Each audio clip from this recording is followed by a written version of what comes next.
भाई द्रव्य जैन उपाध्याय वरिष्ठ से जिनका विषय है अरहंत सिद्ध परमेष्टि का स्वरूप, और उनके अगले वक्ता के रूप में तैयार रहे भाई अशेष जैन विदिशा, जिनका विषय है आचार्य उपाध्याय साधु परमेष्टि का स्वरूप। अभी आए भाई द्रव्य जैन उपाध्याय वरिष्ठ से। एक मिनट है, एक मिनट।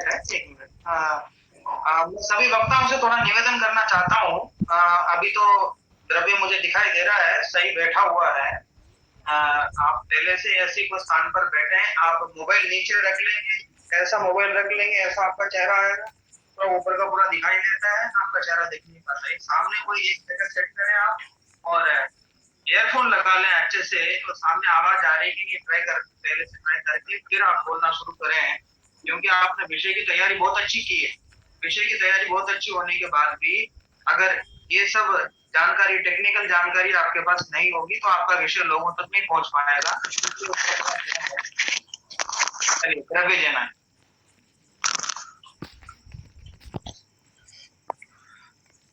हेलो भाई साहब, आवाज आ रही है? आ रही है।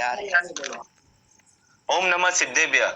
आदरणीय अध्यक्ष महोदय एवं सभी गोष्ठी में बैठे साधर्मी जनों को मेरा शुद्धात्म वंदन।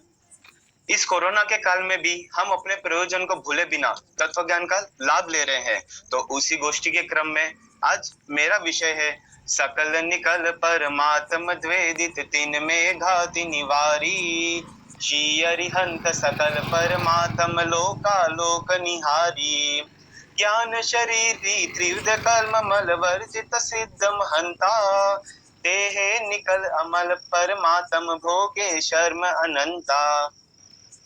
मैंने अपना विषय कुछ पंक्तियों के माध्यम से प्रारंभ किया है, जिससे आपको अवगत हो ही गया होगा कि मेरा विषय अरिहंत एवं सिद्ध परमेष्टि का स्वरूप है।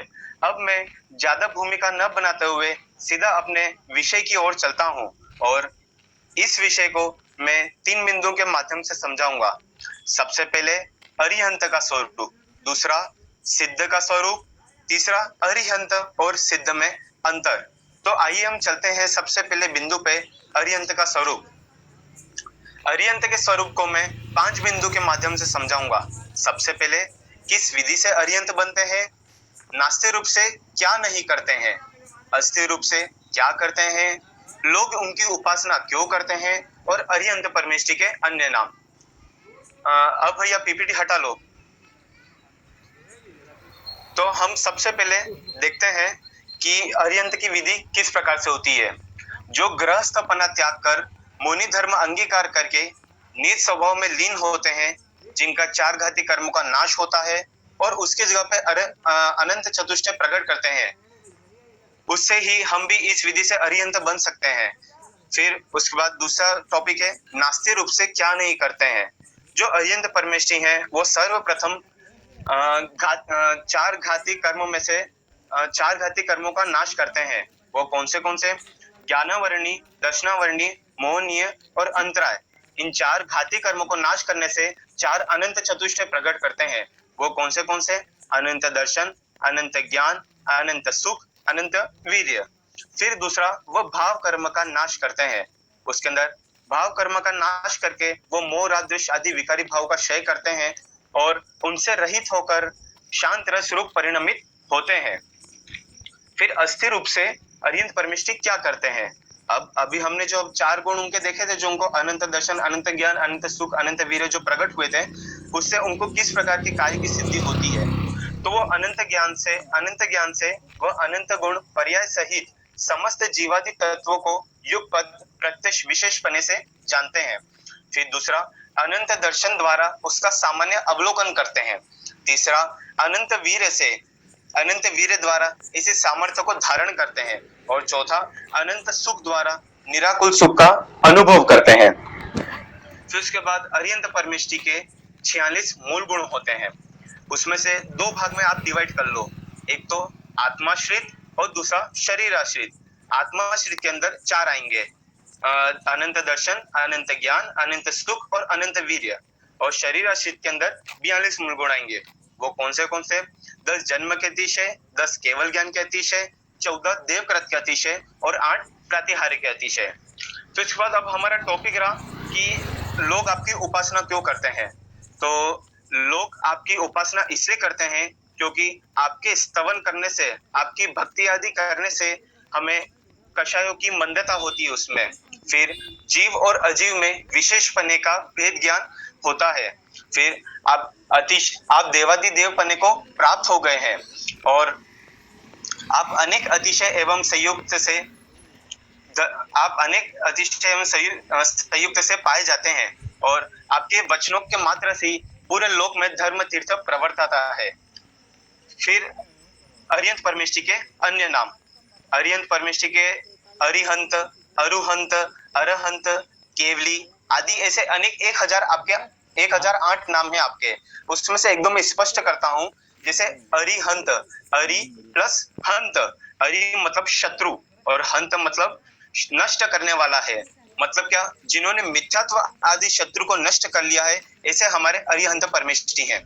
फिर दूसरा देखते हैं अरुहंत। अरु मतलब नहीं और हंत मतलब जन्म लेने वाले। तो जिनका पुनः जन्म रूप से उत्पन्न होना नष्ट हो गया है, ऐसे हमारे अरुहंत है। यहाँ हमने अरिहंत परमेष्टि का स्वरूप देखा। अब सिद्ध परमेष्टि का स्वरूप। सिद्ध परमेष्टि के हम 4 बिंदु के माध्यम से देखेंगे। सिद्ध किस विधि से बनते हैं, कर्मों का नाश करके क्या प्रकट करते हैं, तीसरा लोग आपकी उपासना क्यों करते हैं, और चौथा सिद्ध परमेष्टि के अन्य नाम। अब हम देखते हैं सिद्ध परमेष्टि किस विधि से बनते हैं। अरिहंत बनने के कुछ समय बाद समस्त अन्य द्रव्यों का संबंध छूट जाने पर पूर्णतः मुक्त हो जाना और लोक के अग्रभाग में किंचित न्यून पुरस्कार में विराजमान हो जाना। ऐसे उनने सब प्रकार के गुण प्राप्त कर लिए हैं। अब हम अरिहंत तो बन गए हैं विधि से, अब सिद्ध भी ज्यादा दूर नहीं है। अगर हम ये भी विधि अपनाएंगे तो हम सिद्ध परमेष्टि बन सकते हैं। फिर वो किस प्रकार के कर्मों का नाश करके क्या प्रकट करते हैं। सिद्ध परमेष्टि 3 प्रकार के कर्मों का नाश करते हैं और उसके बदले में अनंत गुण प्रकट करते हैं। सबसे पहले द्रव्य कर्म, जिसमें वो ज्ञानावरण आदि कर्मों का नाश करके अनंत ज्ञान आदि गुण प्रकट करते हैं। फिर दूसरा भाव कर्म, जिसमें मोह आदेश आदि विकारी भावों को नाश करके निराकुल परमानंद सुख का अनुभव करते हैं। फिर तीसरा भाव कर्म, नो कर्म, जिसके अंदर शरीर आदि को नष्ट करके अमूर्तिकता को ग्रहण करते हैं, प्राप्त करते हैं। इस प्रकार से वो 3 कर्मों का नाश करते हैं और अनंत गुण प्रकट करते हैं। फिर लोग आपकी उपासना क्यों करते हैं, तो लोग आपकी उपासना इसलिए करते हैं क्योंकि आपके चिंतन करने से स्वद्रव्य और परद्रव्य के बीच में जो भेद विज्ञान है उसका विशेषपने से ज्ञान होता है। फिर आपके ध्यान करने से हमें ये भी अवगत होता है कि हम भी आपके समान बन सकते हैं। फिर औपाधिक भाव, स्वभाव भाव का भी हमें विशेष ज्ञान होता है। और अब आप सिद्ध तो बन गए हैं तो अनंत काल के पर्यंत कृत्य करते रहने वाले हैं। इस कारण से लोग आपकी उपासना करते हैं। फिर उसके बाद सिद्ध परमेष्टि के अन्य नाम, परम शुद्ध, निराकार, निरंजन, कार्य परमात्मा, ऐसे अनेक परमात्मा है। फिर अरिहंत और सिद्ध परमेष्टि में अंतर, जो हमारा लास्ट टॉपिक था। अरिहंत परमेष्टि 13वें और 14वें गुणस्थान वर्ती होते हैं और सिद्ध परमेष्टि गुणस्थान तीत होते हैं। फिर दूसरा, शरीर होने के कारण अरिहंत परमेष्टि मनुष्य लोक में रहते हैं और सिद्ध परमेष्टि इनसे मुक्त होके, 3 कर्मों से मुक्त होके मुक्त सिद्ध बन जाते हैं। फिर अरिहंत परमेष्टि उपदेश देते हैं और उनका विहार भी होता है और सिद्ध परमेष्टि इन सबसे पूर्णतः मुक्त होते हैं। फिर अरिहंत परमेष्टि शरीर सहित होते हैं, इसलिए उनको सकल परमात्मा कहते हैं, और सिद्ध परमेष्टि शरीर रहित होते हैं, इस कारण से निकल परमात्मा कहलाते हैं। इसी प्रकार दादा ने भी अपने सिद्ध पूजन की जयमाला में कहा है, तुम पर के करता नहीं नाथ, ज्ञाता हो सबके एक साथ, तुम भक्तों को कुछ नहीं देत, बस अपने समान बस बना लेत। तो हम भी इसी प्रकार अरिहंत एवं सिद्ध परमेष्टि का स्वरूप समझकर जिन दर्शन करके निज दर्शन पाएंगे, आत्मा का अनुभव करेंगे, तो हम भी पंचम गति सिद्ध लोक में जाके विराजमान हो जाएंगे। ऐसी मेरी मंगल भावना। ओम नमः सिद्धेभ्यः। जय जिनेन्द्र। कभी आपका दर्श किया ना हे सिद्धालय के वासी, आगम से परिचय पाकर मैं हुआ शुद्ध पद अभिलाषी। ज्ञान शरीरी विधे जिनको वंदन करने में आया, सिद्ध देश का पथिक बना मैं सिद्धों सा बनने आया। इस प्रकार बहुत ही अनूठे ढंग से अपना विषय प्रस्तुत किया भाई द्रव्य जैन उपाध्याय वरिष्ठ ने। मैं सभी विद्यार्थियों को एक आवश्यक निर्देश पुनः बताना चाहता हूं कि सभी बच्चे, सभी विद्यार्थी मुख्य बिंदु अनिवार्य रूप से लिखें